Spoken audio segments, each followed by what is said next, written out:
وعلیکم سب دوست کیسے ہیں؟ ٹھیک ہے، خیریت سے ہیں؟ آج ہم دوبارہ ایک نئے لیکچر کے ساتھ حاضر ہیں۔ کل ہم نے بات کی تھی کہ کلیم سبمیشن کے بعد مطلب ہم انشورنس کمپنی سے کیسے فالو اپ لیتے ہیں۔ تو آج ہم بات کریں گے تھوڑی سی ڈینائل پہ اور پیڈ پہ، کہ اگر ڈینائل ہو تو ہمیں کس کس چیز کی ضرورت ہوتی ہے، اور اگر پیڈ ہو کلیم تو پھر ہمیں انشورنس کمپنی سے کون کون سی چیزیں جو ہے ریکوائرڈ ہوتی ہیں۔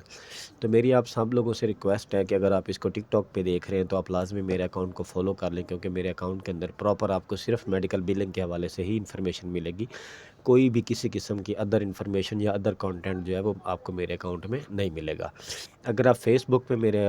ویڈیو کو دیکھ رہے ہیں تو آپ لازمی میرے پیج کو لائک کر لیں۔ اگر آپ یوٹیوب پہ دیکھ رہے ہیں تو لازمی آپ بیل آئیکن کے بٹن کو پریس کریں، تاکہ ہر نئی آنے والی اپڈیٹس جو ہیں وہ آپ کو ملتی رہیں۔ اس کے علاوہ اگر آپ کا کوئی بھی کسی بھی قسم کا کوئی کنفیوژن ہو میڈیکل بلنگ کے حوالے سے، یا آپ کوئی بھی انفارمیشن لینا چاہتے ہیں، جیسے اگر آپ فریش ہیں تو جب آپ انٹرویو دینے کے لیے جاتے ہیں تو کمپنی آپ سے کون کون سے سوال کرتی ہے یا کر سکتی ہے، تو آپ کوئی بھی انفارمیشن جو ہے وہ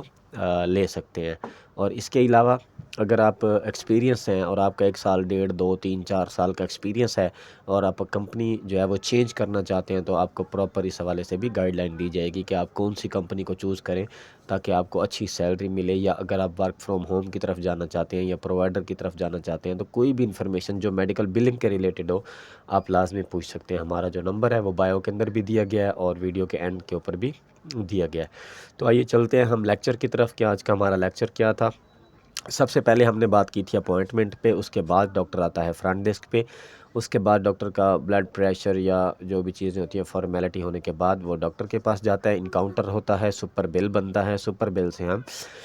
اس کو بلر سافٹ ویئر کے اندر اس کی انفارمیشن کو پٹ کرتے ہیں، اس کے بعد ہم اس کے ڈیموگرافک چیک کرتے ہیں، انشورنس ڈیٹیل چیک کرتے ہیں، آئی سی ڈی چیک کرتے ہیں، پھر سی پی ٹی کوڈ کو چیک کرتے ہیں، اس کے بعد ہم اس کا کلیم جنریٹ کرتے ہیں، کلیم جنریٹ کرتے ہوئے ہم ماڈیفائر کا خیال رکھتے ہیں۔ اس کے بعد جب ہم کلیم جنریٹ کر لیتے ہیں، اگر وہ پیپر کلیم ہوتا ہے تو بائی ڈاک یا بائی ٹی سی ایس یا ان کے اپنے جو پوسٹ آفس ہیں اس طرف سے کلیم کو انشورنس کمپنی سے بھیجا جاتا ہے، یا بائی فیکس بھیجا جاتا ہے، یا بائی میل بھیجا جاتا ہے۔ اگر کلیم کو الیکٹرانکلی بھیجا جاتا ہے تو وہ پھر ویا کلیئرنگ ہاؤس بھیجا جاتا ہے۔ کل ہم نے بات کی تھی کہ کلیئرنگ ہاؤس کیا چیز ہے۔ کلیئرنگ ہاؤس ایک سافٹ ویئر ہوتا ہے جو ایز اے تھرڈ پارٹی کام کرتا ہے، جیسا کہ جب ہم کوئی الیکٹرانکلی کلیم سبمٹ کرتے ہیں تو وہ ایز اے تھرڈ پارٹی ایک بریج کا کام کرتا ہے، فلٹر کا۔ ہماری کوئی بھی ڈیموگرافک معلومات یا ہیلتھ کیئر کے حوالے سے کوئی بھی جو معلومات ہوتی ہے جس میں انشورنس ڈیٹیلز ہوتی ہیں، I C D C P T codes ہوتے ہیں، اور پیشنٹ کی پرسنل معلومات ہوتی ہے، اور انشورنس کمپنی کی معلومات ہوتی ہے، اور ڈاکٹر کے سگنیچر اور این پی آئی نمبر، اور اس ساری معلومات کے حوالے سے کوئی بھی اگر اس کے اندر ایرر ہوتا ہے تو پھر وہ جو ہمارا کلیئرنگ ہاؤس ہے وہ اس چیز کو ایرر کر دیتا ہے اور ریجیکٹ کر دیتا ہے۔ اور اس کے بعد جب کلیئرنگ ہاؤس سے پاس ہو کے کلیم انشورنس کمپنی کے پاس چلا جاتا ہے تو انشورنس کمپنی اس کو پروسیس کرتی ہے۔ کل ہم نے بات کی تھی کہ جو کلیم پروسیس ہو رہا ہوتا ہے اس کے اوپر ہمیں کیا چیز ریکوائرڈ ہوتی ہے، اس کے اوپر ہمیں بل آئی ڈی ریکوائرڈ ہوتی ہے کہ کس بل آئی ڈی کے اندر جو ہمارا کلیم ہے وہ پروسیس ہو رہا ہے۔ تو جب پروسیس ہو جاتا ہے تو اس کی دو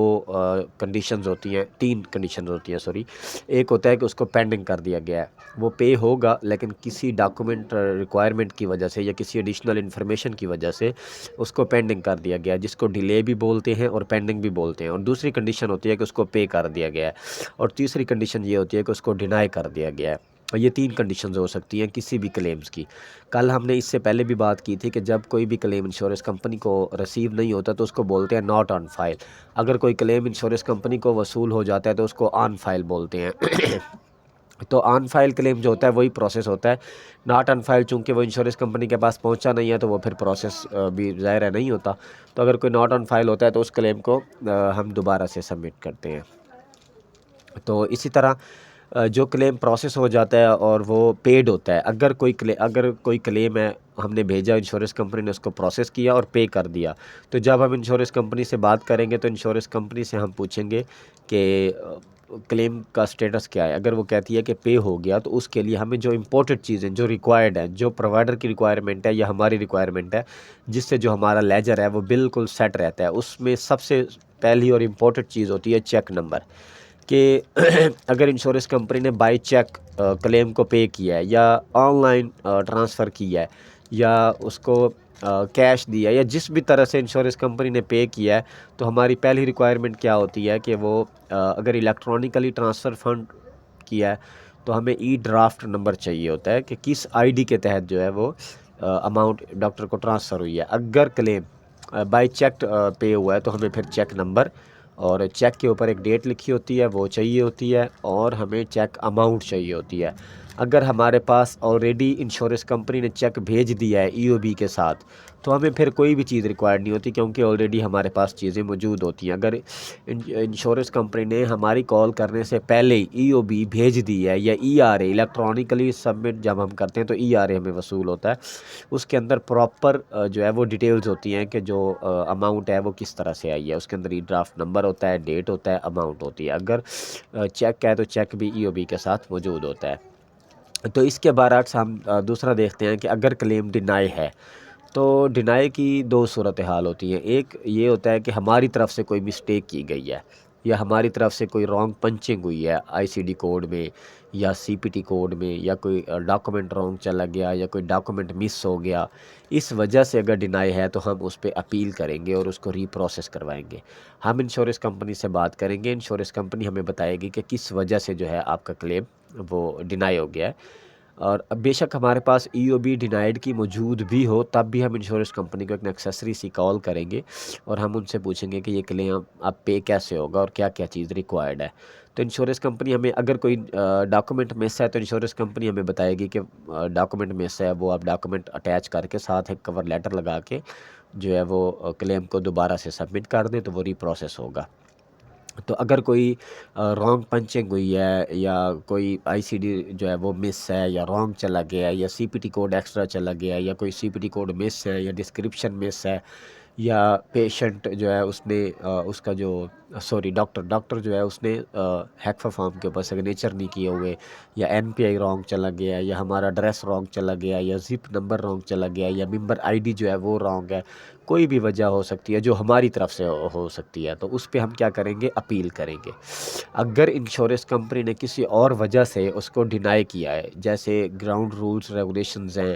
یا جو پیشنٹ ہے وہ کوریج میں نہیں آ رہا تھا، کوئی بھی ریزنز ہو سکتی ہے، تو ہم پھر اسے پوچھیں گے کہ آپ ہمیں یہ بتائیں کہ یہ کلیم پے کیسے ہوگا۔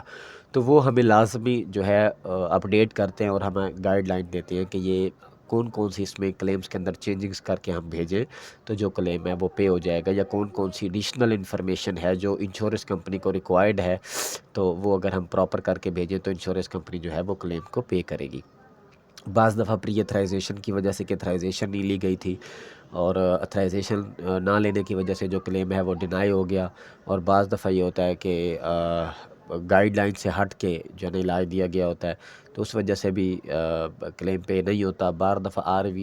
ویوز کی وجہ سے کہ ایک دن میں پیشنٹ جو ہے وہ 12 ٹریٹمنٹ لے سکتا ہے، اگر اس سے ایکسٹرا ہے تو وہ پھر بھی پے نہیں ہوتا۔ اگر کوئی ڈاکومنٹ مس ہے جس طرح سافٹ نوٹ ہیں یا سپر بل جس کو ہم بولتے ہیں یا ای بل بولتے ہیں، اگر وہ مس ہے تو پھر بھی جو ہے کلیم وہ بعض دفعہ پروسیس نہیں ہوتا۔ یا کوئی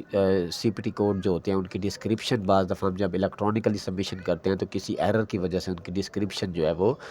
مس ہو جاتی ہے اور تب بھی جو کلیم ہوتا ہے وہ پروسیس نہیں ہوتا۔ تو بعض دفعہ کیا ہوتا ہے کہ جب ہم انشورنس کمپنی کو کلیم بھیج دیتے ہیں تو وہ کسی اور وجہ سے بھی مطلب ڈینائی کر سکتی ہے۔ ڈینائی ریزن جو ہوگی وہ ساتھ پراپر ہمیں بتائیں گے، تو اس ڈینائی ریزن کو دیکھتے ہوئے ہم انشورنس کمپنی سے بات کریں گے اور انشورنس کمپنی ہمیں پراپر گائیڈ لائن دے گی کہ اس کے اندر کون کون سی چینجنگز ہو سکتی ہیں اور کون سی ہم نے اپڈیٹ کرنی ہے، یا کون سا ڈاکومنٹ جو مس ہے وہ ہم نے ساتھ اٹیچ کرنا ہے، یا کوئی بھی ایسی چینجنگز یا کوئی سی پی ٹی کوڈ یا آئی سی ڈی کوڈ یا کوئی ڈاکومنٹ، کوئی سگنیچر، کوئی بھی ریزن ہو سکتی ہے، تو اس کو ہم پھر پراپر سے سیٹ کر کے دوبارہ سے کلیم کو ری پروسیس کے لیے بھیجیں گے۔ تو ہو سکتا ہے وہ دوبارہ بھی کسی اور وجہ سے ڈینائی ہو جائے، لیکن زیادہ چانس یہ ہوتے ہیں کہ کلیم دوبارہ جب ہم ری پروسیس کرواتے ہیں ان کی ریکوائرمنٹ کے مطابق ہم چیزیں پوری کرتے ہیں تو پھر جو کلیم ہوتا ہے وہ لازمی پے ہو جاتا ہے۔ ہاں اگر کلیم ٹائملی فائلنگ لیمٹ کی وجہ سے ڈینائی ہو جائے تو پھر کلیم پے نہیں ہوتا، کیوں؟ ہر انشورنس کمپنی کا ایک ٹائم کرائیٹیریا ہے، اس ٹائم کے اندر رہتے ہوئے ہم نے جو کلیم ہوتا ہے وہ انشورنس کمپنی کو بھیجنا ہوتا ہے۔ اگر اس ٹائم کرائیٹیریا کے اندر رہتے ہوئے ہم انشورنس کمپنی کو کلیم نہیں بھیج سکتے، یا ہم کسی وجہ سے نہیں بھیج پائے، یا ہم کلیم کو اگنور کر بیٹھے، ہم نے کلیم بنایا تھا کسی وجہ سے ہائیڈ ہو گیا، تو وہ ہو سکتا ہے کہ کلیم جو ہے وہ پے نہ ہو، کیونکہ ٹائملی فائلنگ لیمٹ میں جو کلیم ڈینائی ہوتا ہے وہ پھر پے بہت مشکل شاذ و نادر کیس ہوتے ہیں کہ وہ پھر پے ہو جائے، لیکن زیادہ تر یہ ہوتا ہے کہ ٹائملی فائلنگ لیمٹ والا جو کلیم ہوتا ہے وہ پھر پے نہیں ہوتا۔ ہاں کچھ لوگ اس میں کچھ اپڈیٹس کرتے ہیں، وہ پے کروا لیتے ہیں، لیکن اس پہ ہم انشاءاللہ نیکسٹ بات کریں گے۔ لیکن ابھی تک یہی تھا کہ جب کلیم پروسیس ہوتا ہے یا تو وہ پے ہوتا ہے، تو پے کے لیے ہمیں کیا کیا چیز ریکوائرڈ ہوتی ہے؟ اگر وہ آن لائن ٹرانسفر فنڈ ہے تو ای ڈرافٹ نمبر چاہیے ہوتا ہے، ڈیٹ چاہیے ہوتی ہے، اور کتنی اماؤنٹ ٹرانسفر ہوئی ہے یہ ضروری ہوتا ہے۔ اگر وہ بائی چیک گیا ہے تو ہمیں چیک نمبر، چیک ڈیٹ اور چیک اماؤنٹ چاہیے ہوتا ہے۔ اگر مطلب کسی بھی وے سے اگر پیمنٹ گئی ہے تو ہمیں اس کی پراپر آئی ڈی اور پراپر ڈیٹ اور پراپر اماؤنٹ ریکوائرڈ ہوتی ہے کہ کتنی اماؤنٹ گئی ہے، کس ڈیٹ کو گئی ہے اور کس آئی ڈی کے تحت گئی ہے۔ اگر کلیم ڈینائی ہے تو ہم پھر انشورنس کمپنی سے بات کرتے ہیں، ہم ان سے وجہ پوچھتے ہیں کہ ڈینائی کیوں ہے، تو پھر وہ ہمیں پراپر گائیڈ کرتی ہے کہ اس ریزن سے یا اس وجہ سے یہ جو کلیم ہے آپ کا یہ ڈینائی ہے، تو اس ریزن کو ریزالو کرتے ہیں ہم۔ ریزالو کرنے کے بعد جو کلیم ہوتا ہے اس کو ہم دوبارہ سے ری پروسیس کرواتے ہیں، تاکہ جو پیمنٹ رکی ہوئی ہے یا جو پیمنٹ ڈیلے ہو گئی ہے یا پروائیڈر کو اس کلیم کی پیمنٹ چونکہ نہیں مل رہی ہوتی، تو اس وجہ سے ہماری کوشش ہوتی ہے کہ کلیم کی جو اماؤنٹ ہے وہ ڈاکٹر کو جلد از جلد مل جائے۔ تو اسی طرح انشاءاللہ نیکسٹ ہم بات کریں گے مزید اگر نیکسٹ سٹیپ کے بارے میں۔ آج ہمارے تقریباً 9واں لیکچر ہے، اس کے اگر آپ نے ہمارے پریویس لیکچر نہیں سنے تو لازمی سنیں۔ اس میں کوئی بھی کسی بھی قسم کا اگر آپ کا کویسچن ہے تو آپ لازمی ہمارے ساتھ شیئر کریں۔ کل ہم انشاءاللہ پلانس پہ بات کریں گے کہ پیشنٹ کے پاس کون کون سے پلانز ہوتے ہیں، جس کے اندر ایچ ایم او ہوتا ہے، پی پی او ہوتا ہے، ای پی او ہوتا ہے، پی او ایس ہوتا ہے، اور میڈیکیڈ اور میڈیکیئر کے ساتھ جو پرائیویٹ انشورنس کمپنی ہوتی ہے، کمرشل انشورنس کمپنی ہوتی ہیں، وہ مینیج کیئر اور ایڈوانٹیج کیئر پلان کو کیسے کریٹ کرتی ہیں اور کس طرح پیشنٹ کو فیسیلیٹیٹ کیا جاتا ہے۔ تو میری آپ سے ایک دفعہ دوبارہ ریکویسٹ ہے، اگر آپ ہماری ویڈیو کو ٹک ٹاک پہ دیکھ رہے ہیں تو لازمی ہمارے اکاؤنٹ کو فالو کریں۔ اگر آپ کا کوئی کویسچن ہے تو آپ ہمارے واٹس ایپ نمبر 0301 پر آپ رابطہ کر سکتے ہیں۔ اگر آپ ہماری ویڈیو کو یوٹیوب چینل پہ دیکھ رہے ہیں تو لازمی ہمارے چینل کو سبسکرائب کریں، بیل آئیکن کے بٹن کو پریس کریں، تاکہ ہر نئی آنے والی اپڈیٹس جو ہیں وہ آپ کو ملتی رہیں۔ تو دوبارہ سے ایک دفعہ میں رپیٹ کر رہا ہوں کہ اگر آپ کا کوئی بھی کویسچن ہے، آپ فریش ہیں، آپ کو انٹرویو کے حوالے سے سوال کرنا ہے، آپ ایکسپیرینس شدہ ہیں، آپ کمپنی چینج کرنا چاہتے ہیں، یا آپ پروائیڈر کی طرف جانا چاہتے ہیں، یا آپ کسی ہیپا سرٹیفکیٹ یا بلنگ سرٹیفکیٹ یا کریکٹر سرٹیفکیٹ یا ایکسپیرینس سرٹیفکیٹ کے بارے میں بات کرنا چاہتے ہیں، یا کوئی بھی کسی بھی قسم کا اگر آپ کا میڈیکل بلنگ کے ریلیٹڈ کوئی بھی کویسچن ہے تو آپ ہم سے لازمی پوچھ سکتے ہیں، وہ آپ کو پراپر گائیڈ لائن دی جائے گی۔ تو ہمارا نمبر ہے 0301 اس کے علاوہ کسی بھی قسم کی اگر آپ کی میڈیکل بلنگ کے حوالے سے کوئی کنفیوژن ہے، کوئی سمجھ نہیں آ رہی ہے آپ کو، تو آپ لازمی ہم سے پراپر ڈیٹیلز کے ساتھ پوچھ سکتے ہیں۔ اور اس کے بعد ہمارا انشاءاللہ جو نیکسٹ لیکچر ہوگا وہ پلانز کے اوپر ہوگا، کہ اس کے اندر ایچ ایم او، پی پی او، ای پی او، پی او ایس اور مینیج کیئر اور ایڈوانٹیج کیئر جو پلانز ہوتے ہیں یہ کس طرح سے ورک کرتے ہیں، اور یہ کس طرح سے پیشنٹ کو جو ہے وہ پراپر کوریج پرووائڈ کرتے ہیں۔ شکریہ، اللہ حافظ۔